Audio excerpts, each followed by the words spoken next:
मारेगाव वार्ता। शेतमालाला योग्य भाव द्या, आमदार देरकर यांचे प्रतिपादन।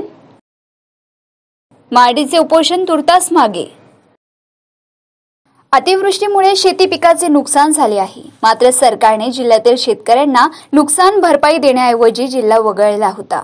सरकार विरोधकांना फंड देत नाही, आम्हाला फंड नको तर शेतकऱ्यांना त्याच्या मालाला योग्य भाव द्या, असे प्रतिपादन वणी विधानसभेचे आमदार संजय देरकर यांनी केले।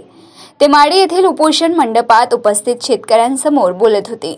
शिवसेना उद्धव बाळासाहेब ठाकरे तालुका शाखा मारेगावच्या वतीने माडी येथे 3 दिवसापासून विविध मागण्यांसाठी उपोषण सुरू होते।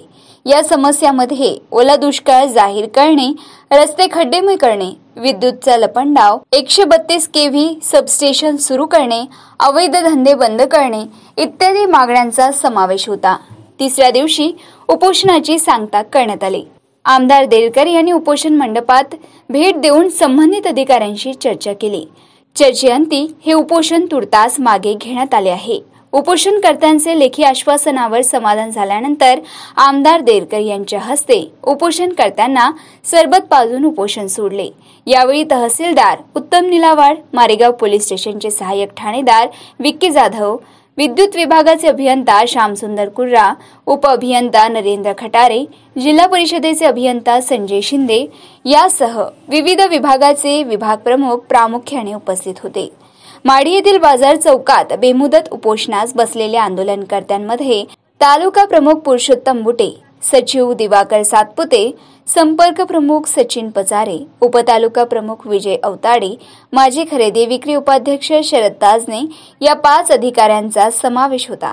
यावेळी आमदार देरकर यांच्यासोबत शिवसेना नेते प्रशांत पाचभाई, जिल्हा प्रमुख संजय निखाडे, विधानसभा प्रमुख सुनील कातकडे, जिल्हा संघटक सुधीर थेरे, उपजिल्हा संघटिका सरपंच डिमनताई टोंगे, नगराध्यक्ष डॉक्टर मनीष मस्की सोबत होते। लेखी आश्वासनाची पूर्तता न झाल्यास आंदोलन पुन्हा तीव्र करण्याचा इशारा देऊन उपोषण मागे घेण्यात आले। मारेगाव वार्ता सचिन मेश्राम, मारेगाव, यवतमाळ।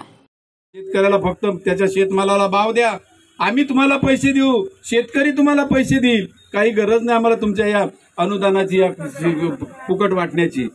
परंतु हा सरकार या ठिकाणी आपल्याला फसव्या भूमिका देत आहे आणि ह्या सगळ्या गोष्टी आपल्याला माहित असून तर आपण चुपचाप ऐकून घेतो।